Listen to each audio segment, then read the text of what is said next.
Yo, hey, this shit easy, nigga. Hey, all I'm talking about, nigga, I'm still out here trying to get it. Everybody for supporting me. It's been a big comeback. This is my second comeback. And they thought I'd be done, but April 16th, you're going to see, I'm going to get that WBA belt so I can be the IBF WBC champion of the world. And then we're going to go get the other one, too. Go Unified. That's right. Contender Regime Boxing, checking back in with y'all, man. What's going on? So Errol the Truth Spence Jr. was at a boxing event over the weekend, a local boxing event here in the city, Dallas, Fort Worth. And he posted on Instagram a few pictures of he and his oldest daughter. Took her out to the event, man, and they looked like they had a real good time, you know, just vibing and going to watch the fights. And there was a clip that surfaced while Errol Spence was actually in attendance. He had actually went into the ring and did like a little interview. And as you can see in the clip here, you know, Errol Spence basically said what he's been saying this whole time. But of course, we have Spence versus Ugas, which is pretty much a done deal. The venue, of course, is going to be at Cowboy Stadium right here in Dallas. Well, it's going to be Arlington, but Dallas, Fort Worth. You know, April 16th, date, venue, Unification. I mean, it's a signed, sealed, and delivered. We have Imantas Stanionis and Butaev, which is going to be for the WBA regular belt. Those guys, whoever wins that fight, will be number one in line as the mandatory for the WBA. That's a huge fight. You have Isaac Cruz on that card. He's going to be fighting Gamboa. I'm not too thrilled about Gamboa, but I am a fan of Isaac Cruz, and I'm happy to see him back. I just wish they would have got somebody else better. But the undercard is looking pretty decent so far. And, of course, the main event is going to be fireworks. You dig what I'm saying? But you know, with all that being said, you know, what Errol Spence said in that interview or in that small piece was even more real, or you know, it hit even harder because the fight is just a couple of months away, and this is Errol Spence' second comeback, as he said in the video. You know, his long-awaited return, man, since the Danny Garcia fight. You know, everybody was saying, there was so many people saying that Errol Spence wasn't going to be the same. He wasn't going to be able to take a punch from Danny. He took a couple of good clean shots from a legitimate power puncher, and Danny Garcia out-countered the counter-puncher. You know, he did all type of impressive shit in that fight. Very small things that a lot of motherfuckers don't really pay attention to. But, you know, people said he wasn't going to be the same. You know, y'all followed me throughout the whole lead up to the Danny Garcia fight. And he went out there and did everything that they said he wasn't going to be able to do coming off the accident, right? So now, second comeback coming off of the retinal tear that he suffered in the camp leading up to the Manny Pacquiao fight. We don't really know if it happened in the camp or if that's something that had been lingering, you know, even from the Danny Garcia camp or possibly from the car accident. We don't know. But they caught it right then and there when he went to do his checkup. You know what I'm saying? So missed out on the Manny Pacquiao fight. Now he's having to make another comeback with more uncertainty, a lot of anticipation. Now, you know, it's a huge fight. In that time, Yordenis Ugas went out there and put elbows and kneecaps on Manny Pacquiao, beat the hell out of him. You know, he was already the champion, but solidified that he is the champion. So now Errol Spence is going after the big dog, Yordenis Ugas. You dig what I'm saying? For a unification match. So everything that Errol Spence said in that clip, it even makes more sense now because the fight is right around the corner. And this is why Errol Spence is the big fish. If you look at how he's accomplished what he's accomplished, and if you look at how he's going about his road to Undisputed, this guy has been collecting or is collecting all of these belts one by one. This ain't no shot in the dark. This ain't no, you know, I'm fighting the Undisputed champion already, and if I win just one fight, I get all his belts type shit. This ain't none of that. This is a true road to undisputed, getting it out the mud the hard way. You know what I'm saying? The strong way, the tough way. You dig what I'm saying? This man was heavily avoided early on in his career. Of course, we know the story behind him chasing down Keith Thurman. He was the big fish even before we knew he was the big fish. You know what I'm saying? The guy chasing down the same position that Jerron Booth's Ennis in right now. You know what I'm saying? Now, the difference between Errol Spence and Ennis is Errol got the following and he got the accolades behind it. But, you know, Booth's going to get there too. But we talking about Errol Spence right now. Errol Spence was the big fish before we even knew he was the big fish. He was hunting down Keith Thurman. You know what I'm saying? He was hunting down Kell Brook. Motherfuckers had to beg Kell Brook to come back down from 160 or 154 to fight Errol Spence. You know what I'm saying? He could have been fought. Everybody want to give Errol Spence shit because he fought Kell Brook after the Triple G fight, but Errol Spence had been chasing Kell Brook trying to make that fight. But Kell Brook jumped his goof ass on up to 160 to fight Triple G for a money grab, you know, thinking he big Billy badass, you know, because Amir Khan went and fought Canelo, you know what I'm saying? So I got to one up on Amir Khan, you know what I'm saying, and go try to whoop Triple G ass, you know what I'm saying? So went up there, did that goof ass shit, got his ass whooped. Now, he was doing good in that fight, you know what I'm saying? But he ended up losing, right? You know, fight got stopped while he was on his feet. Kell Brook was still strong and in his prime at that time, though. Came back down to 147, looked absolutely phenomenal in camp and at the weigh-in and going into that fight. Kell Brook was very competitive in the first 6 rounds of that fight. I had it 3-3 going into the 7th. You know what I'm saying? But Errol Spence, you know, steadfast, stayed with the game plan, made small minor adjustments in that fight in regard to how he was using the jab and the angles that he was taking while coming forward and applying that pressure on Kell Brook, and just proceeded to break him down. You know, he beat a very, very strong Kell Brook overseas in the UK in that man's backyard, literally. I seen Kell Brook dogs running around the ring and shit, literally in that man's backyard in his hometown, where this man grew up at. You know, he had school teachers and, you know, cousins and grandmas and motherfuckers that seen him, you know, standing in line in front of the ice cream truck. You know what I'm saying? When he was growing up, he beat that man in his backyard.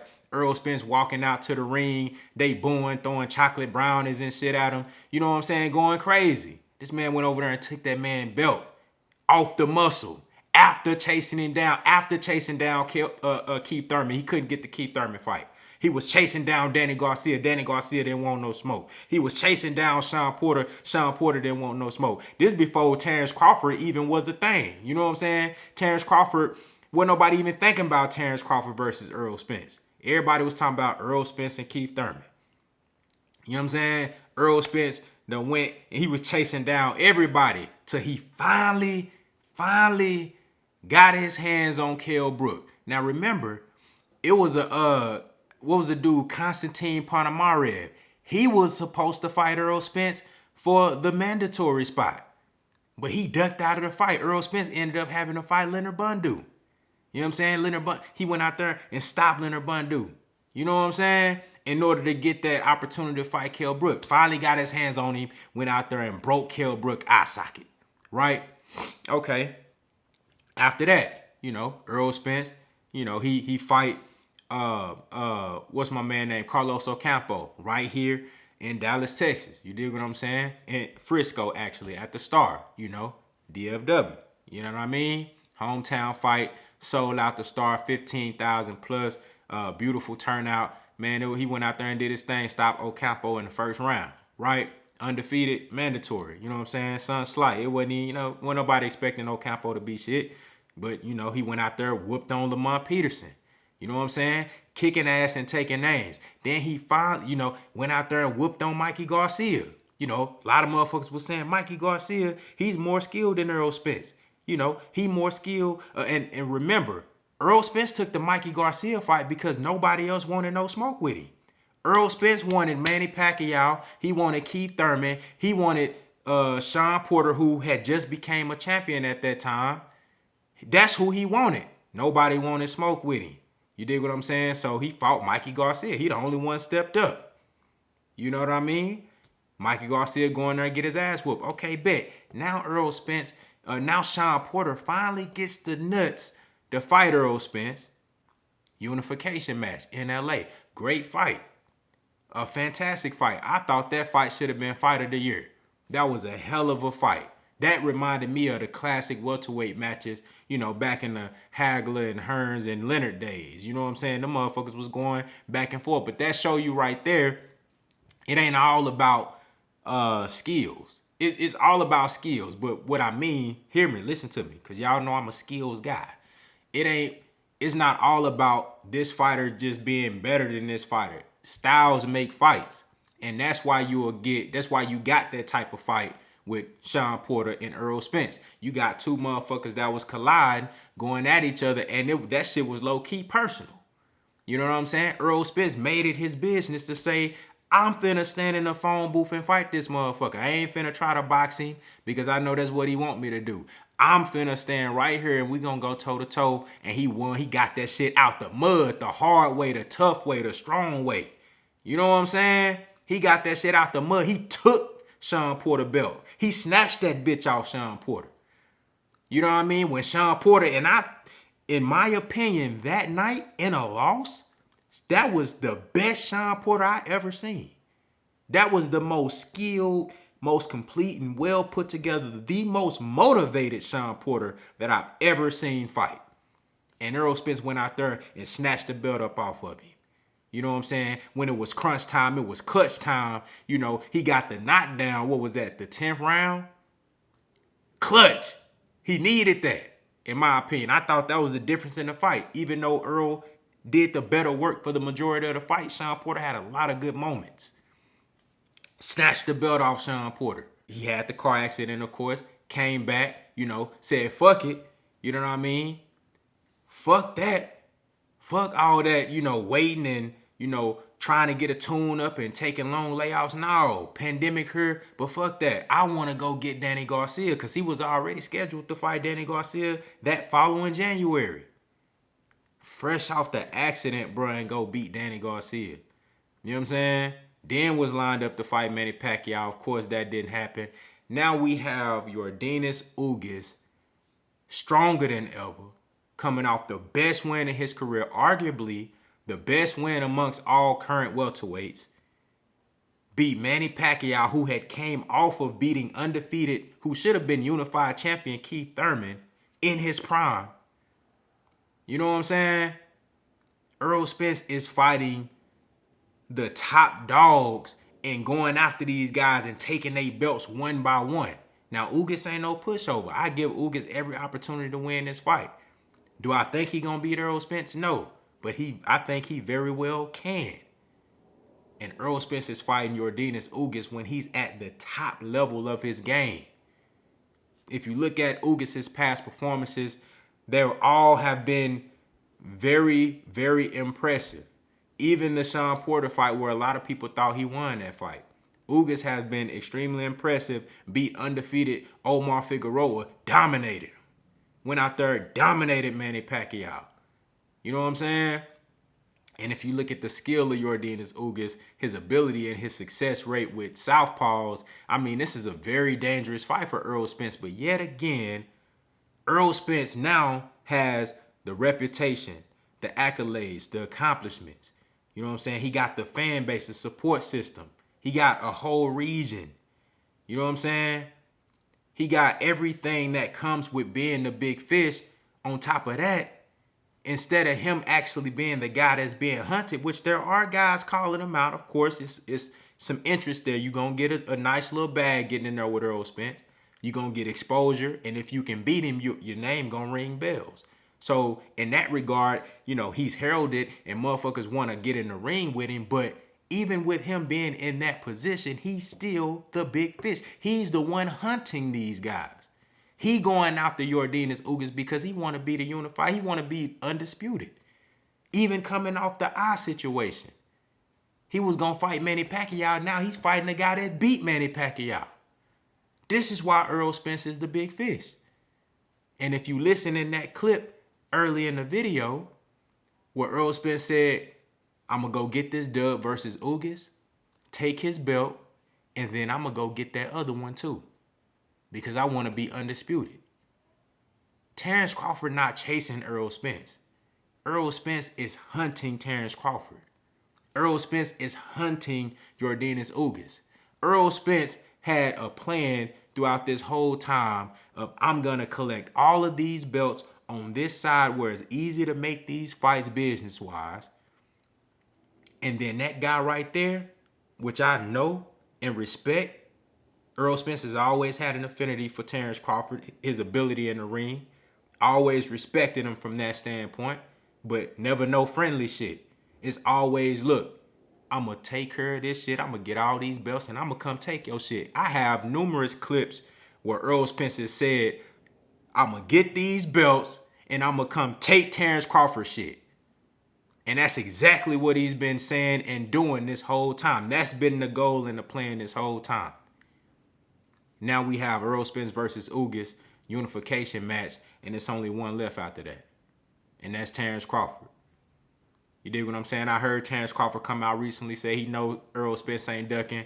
He been knew that the Ugas fight was... Come on now. You know, whole time Terrence Crawford splashing his feet in the water and shit, talking about where you at, Earl. But he just told you the whole time he knew Errol Spence was fighting Ugas. He already knew. Man, this shit just be for the cameras. You know what I'm saying? That motherfucker know what's going on. He know what Errol Spence want. So, this is why Errol Spence is the big fish. This is why he carries that moniker. And if you look at his body of work, you look at the track record, you look at the shit that he been doing, he put in the footwork. You know what I'm saying? He got boots on the ground, man. He getting it out the mud. He doing all the heavy lifting. When motherfuckers say Earl doing all the heavy lifting, that shit ain't just something to say. At welterweight, he is the motherfucking big fish. And when he go to 154, he gonna be that there. You dig what I'm saying? But look, I ain't saying there's no guarantee that Earl gonna beat Ugas. And I ain't saying there's no guarantee that Earl gonna beat Terrence Crawford. I'm just telling you how the man moving and what the plan is. And you need to pay attention. You know, because when that shit go how I think it's going to go, don't act surprised. Y'all let me know what y'all think down in the comments, man. Contender regime, boxing, I'll holler at y'all boys, man.